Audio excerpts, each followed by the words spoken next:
Cranky accuses you of cheating because you are good at the game, but if you're not good at the game, he insults you for being not good at the game. That's an attitude that I don't like.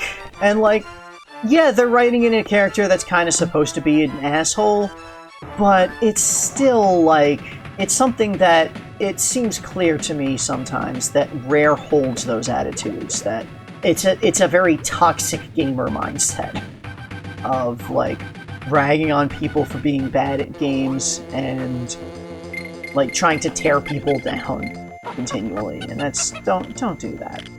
Don't do that. Don't insult people like that. Encourage people, you know? When someone fails at something, you tell them, try again. You know, encourage them to practice and do better. That's what I do. That's how we all improve in the world, rather than just kind of making things less pleasant for everyone. This was Doc Phoenix's social philosophy corner. Oh god, those things. This was the first stage where, if you're doing the Lost World stages as early as you can, then this will be your first opportunity to see the black clobbers, the guys in the barrels, the black Kremlings that hide in barrels. The different versions of the clobbers. The green ones will run into you and bump you. The yellow ones, when they run into you and bump you, they make you drop bananas. The black ones, when they run into you and bump you, they make you drop a life. The first time I played through this game, the original version, the SNES version, I had a whole diatribe about how that is, like, breaking the social contract, kind of the game. That, you know, your lives are there as a kind of promise from the developer that, you know, you earn these lives by doing various things. You start with some number of them. You can earn more by exploration or, you know, by doing particularly well in some things. And that is how many attempts you have to clear the stage. And by introducing an enemy that can simply remove lives without killing you, it breaks the concept of lives. It makes it clear that this is kind of an arbitrary thing that, like, they're just taking away from you at a moment's notice. Like, it's not something that you've earned. It's something that you have been allowed to have, which is a bad kind of design. It's a bad sort of game design thing.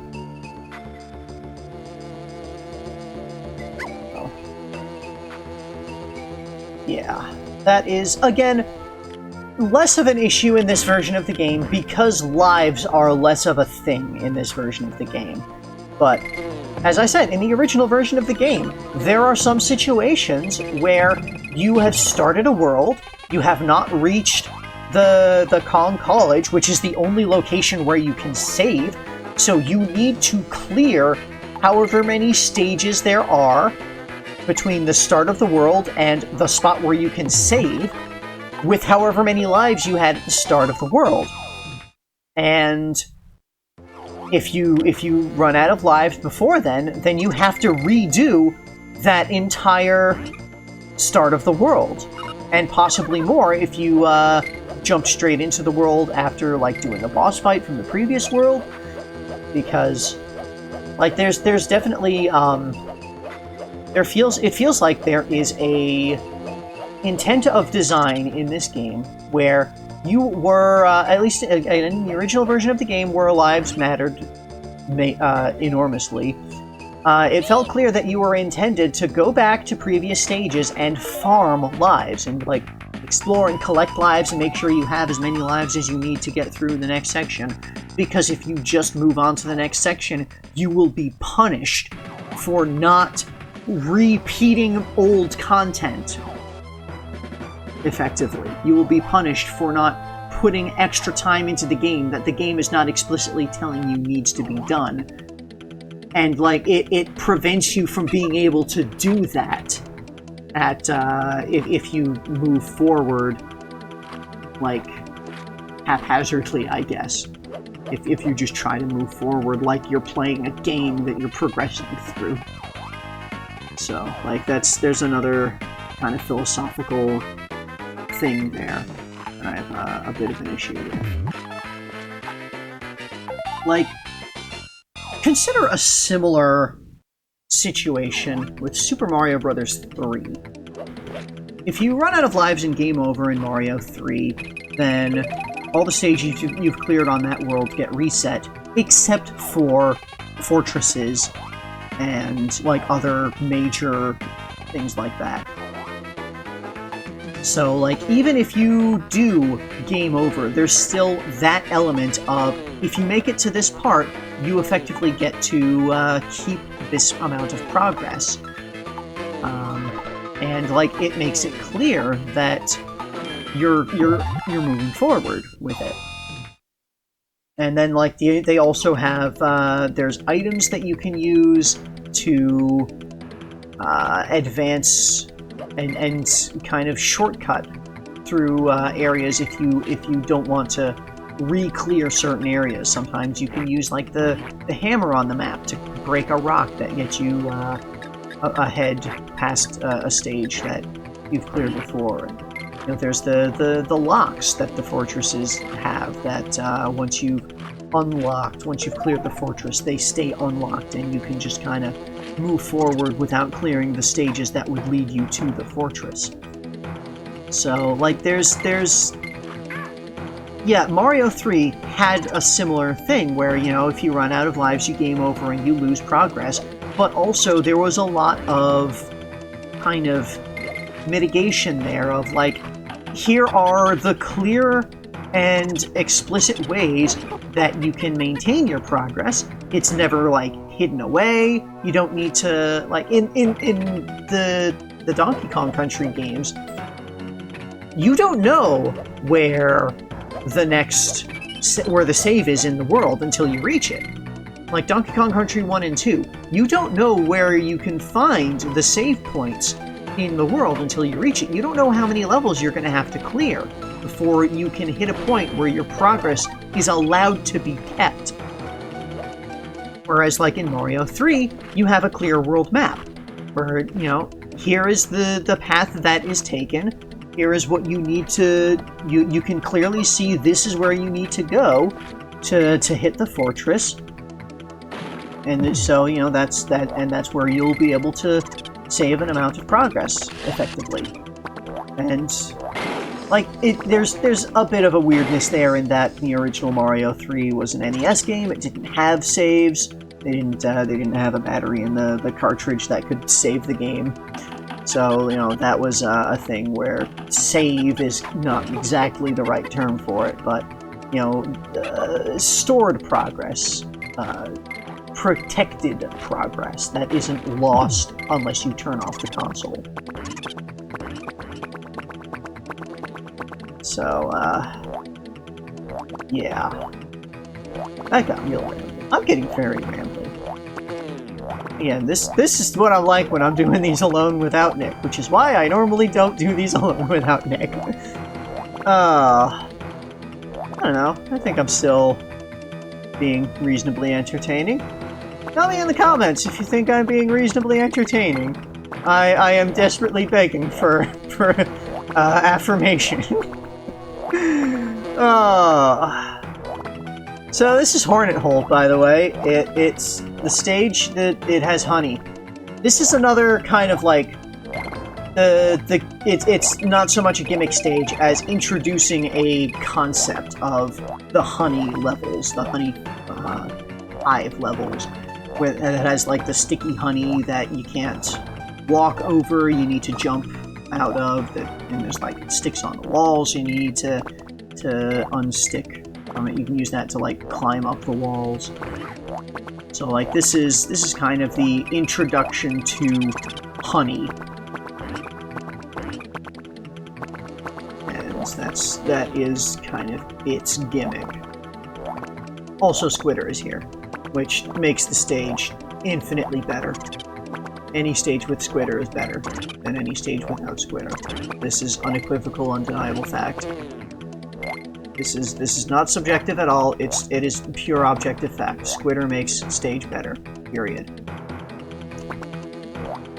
there's a secret. You need to use Squitter to kill the Hornet that guards it, and then use Squitter to get yourself up here, because Squitter can do that. Squitter can go anywhere and do anything, except for where there's a sign that says that you can't. Which is really just the man trying to keep you down. You know? The man always wants to keep your spider buddy down, and you shouldn't let them. Don't let the man keep your spider down. That is, you can quote me on that. That is, you know, the greatest, most applicable advice in all situations.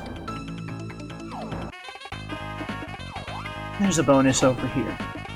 You need to find a coin with Squitter. You don't need Squitter in here. I think you need Squitter to get here, but you don't need Squitter to clear the stage. You can just climb the walls with the honey.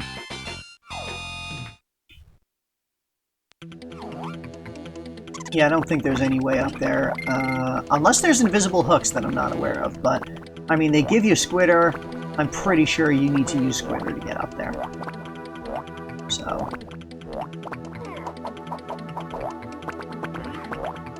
The crooks are a little bit annoying with Squitter because the hooks that they throw will block your web shots, so you kind of have to wait for them to stop throwing. This was really annoying. You will continue moving forward even after you stop holding the button forward when you're riding an animal. That just happens. That's one of those situations where it was like, why did that happen?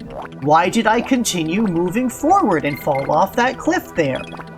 And, like, that's a situation where I was actually able to examine and ascertain what, like, physics of the game caused that. But that's something that's inconsistent with your controls as the Kongs. You know, you don't keep moving forward just by tapping the button. You have better air control as the Kongs, and it's something that you just kind of have to experience and get fucked by before you can learn how that's how this works. And you see here is where you start getting these very expensive hints that tell you how to get all of the photos on each page of the scrapbook. So, this is where most of the coins that you need to spend go. Are these, there are 15 pages of the scrapbook, and each one of these single-page hints costs 10 coins, so that's 150 coins that you need if you want to buy all of those hints. And this is what Wrinkly says if you don't have enough money to afford a thing. And then I went back to Red Hot Ride, and just collected a whole bunch of coins, and then I came back and thing. These are very simple, short hints, but they're good enough. They give the stage that the thing is in, and a general enough description of what or where to do. Except for that one, Photo 3 just says Crockhead Clamber. That's the name of the stage. It doesn't say where in the stage. It might be an obvious thing in the stage, I don't remember. We'll see when we get there. Yeah, okay, sometimes they just kind of tell you what stage the thing is in, and then you just kind of have to find it from there. But yeah, I do think that in those situations, they're all, like, pretty clearly on the critical path, so it's not hard to spot them.